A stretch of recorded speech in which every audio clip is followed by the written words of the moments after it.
안녕하세요. 최수열의 기고만장. 오늘은 지난 시간에 이어 아벨라르와 엘로이즈의 사랑의 편지 함께 읽겠습니다. 아벨라르와 엘로이즈가 함께 나눈 편지는 5편의 사랑의 편지와 7편의 이른바 교도의 편지로 구성되어 있습니다. 교도의 편지는 엘로이즈가 수녀 교단의 기원, 수녀 생활의 법칙, 성서에 대해서 질문한 편지와 그에 대한 아벨라르의 답신입니다. 모두 12편의 편지로 시작하는데요. 그 첫 번째 편지는 아벨라르가 한 친구에게 보낸 편지로서 그의 전체의 삶을 조망하는 일종의 서장이라고 하겠습니다. 아벨라르는 엘로이즈에 대한 그의 사랑이 육체적인 욕망으로부터 시작된 것임을 인정합니다. 교육이란 구실하에 우리는 완전히 사랑에 몰두했던 것이네. 책이 펼쳐져 있었지만 철학 공부보다는 사랑의 이야기가 더 많았고 학문의 설명보다는 입맞춤이 더 빈번했으며 내 손은 나의 책으로 가는 일보다 더 자주 그녀의 가슴으로 갔던 것이네. 사랑은 두 사람의 눈을 교과서의 문자를 더듬게 하지 않고 서로의 눈망울 속에 머물게 했네. 연애는 자연스럽게 아벨라르로 하여금 철학에 열중하는 일이며 학당 일을 살펴보는 일에 소홀하게 만들었고 소문은 바람처럼 빠르게 퍼졌습니다. 사람들의 이목을 끈 일이 각별히 그 명예를 훼손당한 당사자인 엘로이즈의 삼촌에게만 숨겨질 수는 없었죠. 그런데 얼마 후 엘로이즈가 임신을 합니다. 그녀는 말할 수 없는 환희를 가지고 그 사실을 아벨라르에게 알립니다. 그러나 아벨라르는 엘로이즈를 삼촌 몰래 자기 누이 집으로 데리고 가 그녀가 출산할 때까지 그곳에 머물러 있게 합니다. 엘로이즈의 삼촌은 거의 미치광이처럼 되어 있었습니다. 아벨라르는 그를 찾아가 용서를 구하고 그가 요구하는 어떤 속죄 행위도 다 할 것을 맹세합니다. 그리고 엘로이즈와 결혼하겠다고 제안하죠.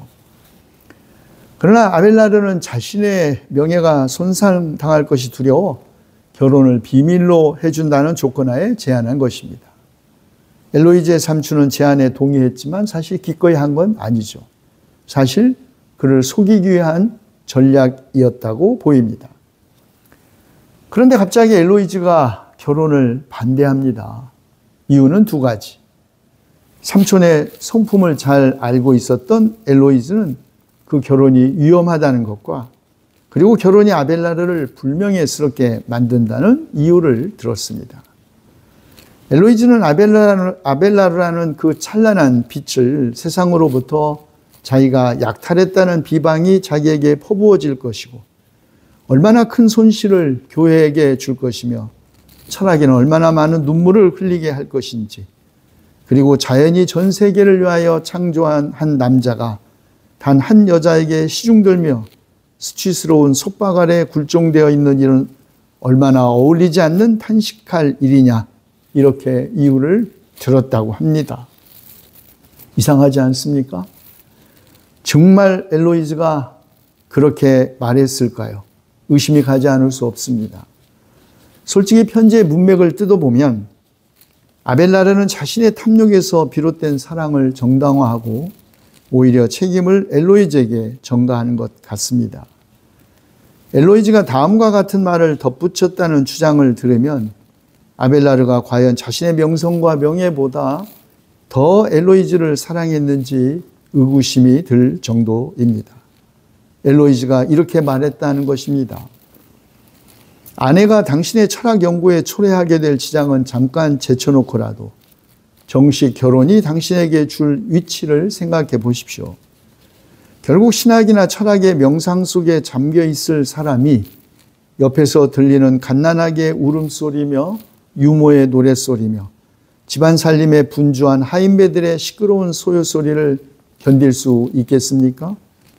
부를 찾아 헤매게 되거나 세속적인 일에 휘말려 살게 되고 보면 신앙이나 철학 연구에는 거의 전념치 못하게 됩니다. 엘로이즈의 입을 빌려 아벨라르는 마치 자기는 원했지만 결혼을 반대한 사람이 엘로이즈라는 것을 정당화하고 있는 것처럼 들립니다. 아벨라르는 심지어 엘로이즈가 결혼관계의 사슬로 그를 묶어두기를 원하지 않고 애인 자격으로 있는 것이 자기에게 더 바람직하다고 했다는 것입니다. 자, 어쨌든 두 사람은 어린 아들을 아벨라르의 누이에게 맡기고 파리로 돌아와 엘로이즈의 삼촌과 그의 친구들 그리고 아벨라르의 친구들이 참석한 가운데 결혼식을 거행했습니다.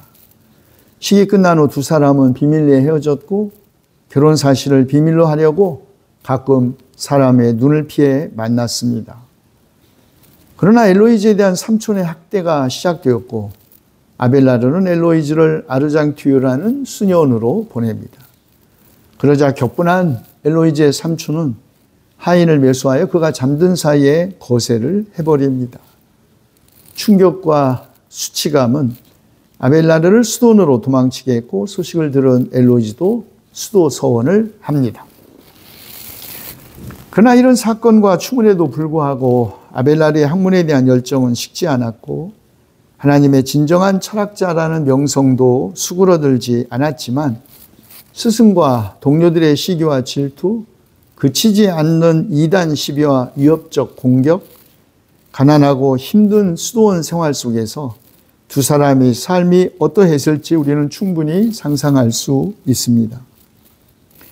오직 사랑의 편지만이 두 사람에게 위로가 되었을 것입니다. 엘로이즈는 아벨라르가 그의 친구에게 보낸 편지를 우연히 입수하고 아벨라르에게 다음과 같은 편지를 보냅니다. 우리에게 자주 글을 보내주세요.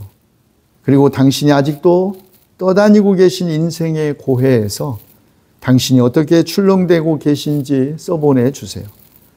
당신의 고통과 당신의 기쁨을 함께 하겠습니다.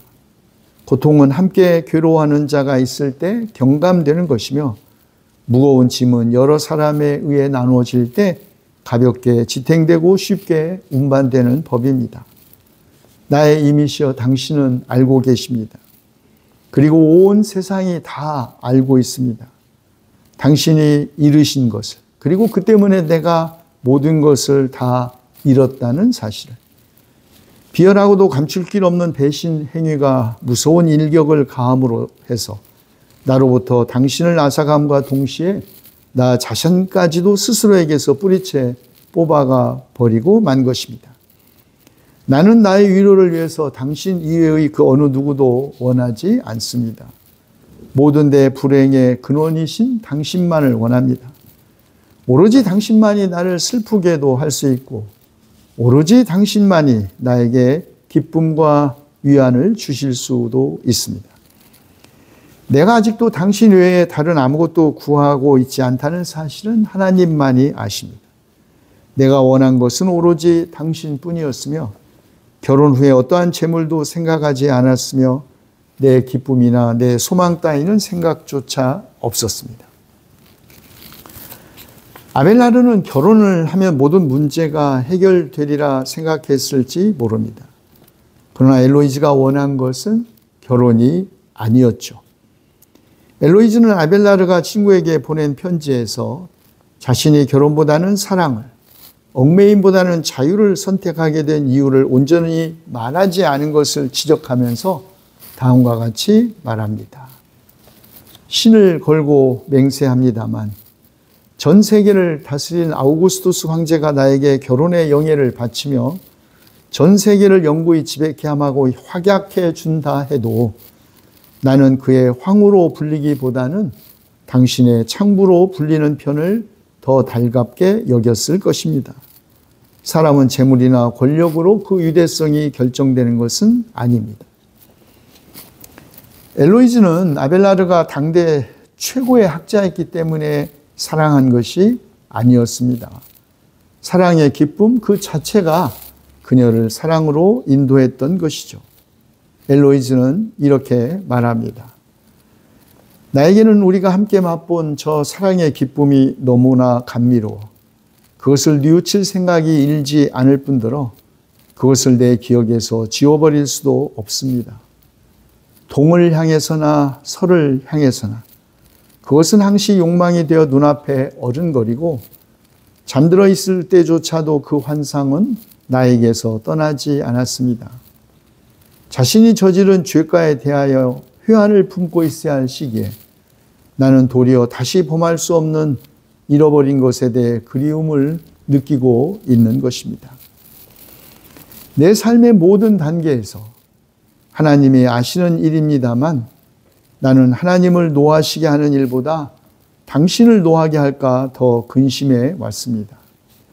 하나님을 기쁘게 해드리려고 하는 욕망보다도 당신을 기쁘게 해드리려는 욕망이 더 컸습니다. 긴 세월에 걸친 나의 거칠에는 세상 사람들을 속여온 것이나 마찬가지로 당신도 속여왔던 것입니다.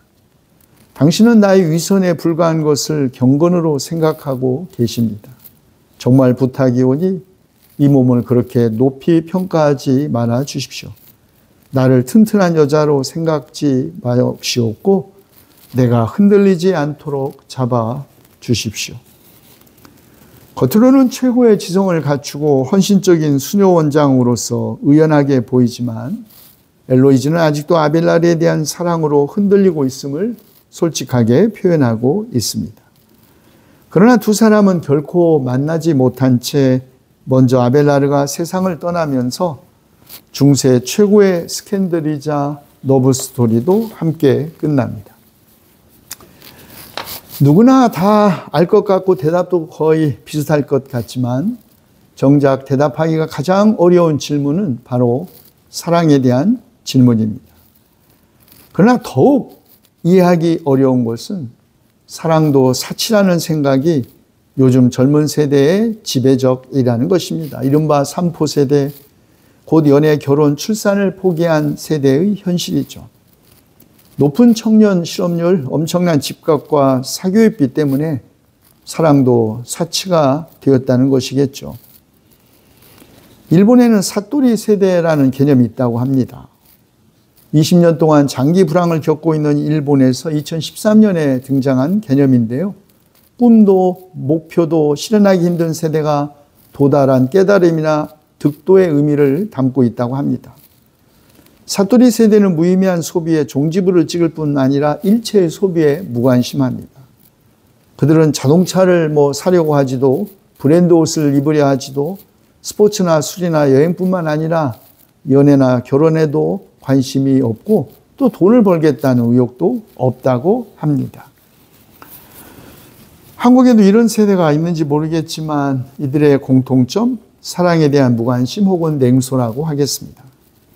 인간의 삶에서 사랑이 별로 중요하지 않다는 것이죠. 왜 착한 사람에게 나쁜 일이 일어날까라는 책으로 우리에게 잘 알려진 미국인 랍비인 해롤드 쿠시너는 그의 또 다른 저서 원하는 것을 모두 얻지 못할 때라는 책에서 이렇게 말했습니다. 나는 지금의 젊은 세대가 사랑하기를 두려워하고 다른 사람에게 자신을 온전히 맡기는 것을 기피하는 인간으로 살아가게 될까 몹시 걱정스럽다. 이들은 사랑을 얻는 과정이 매우 힘들다는 이유로 또는 잘못되었을 때 입을 마음의 상처가 두려워서 사랑에서 점점 멀어져 가고 있다. 그들은 모험을 걸지 않아도 되는 사랑, 힘들게 감정을 투자하지 않아도 되는 사랑, 즉 쾌락만을 구하려고 한다. 물론 쾌락으로서의 성애가 사랑의 한 요소임을 부인할 수 없습니다. 그러나 정신의학자인 스캇 팩이 정의한 것처럼 사랑은 느낌이나 감정이 아니라 행동이라는 사실을 인정하게 되면 사랑에는 책임이 따른다는 점도 받아들이게 됩니다.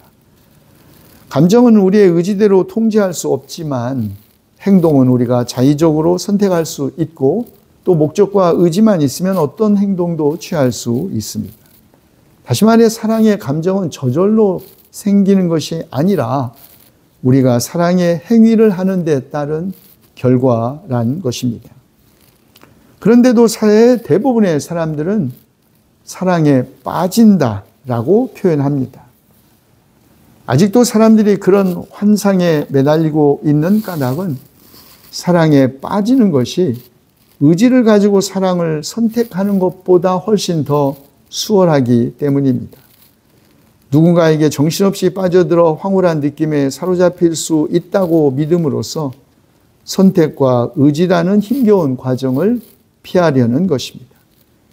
그러나 사랑의 기술에서 에릭 프롬이 거듭 주장하듯 사랑은 행동입니다.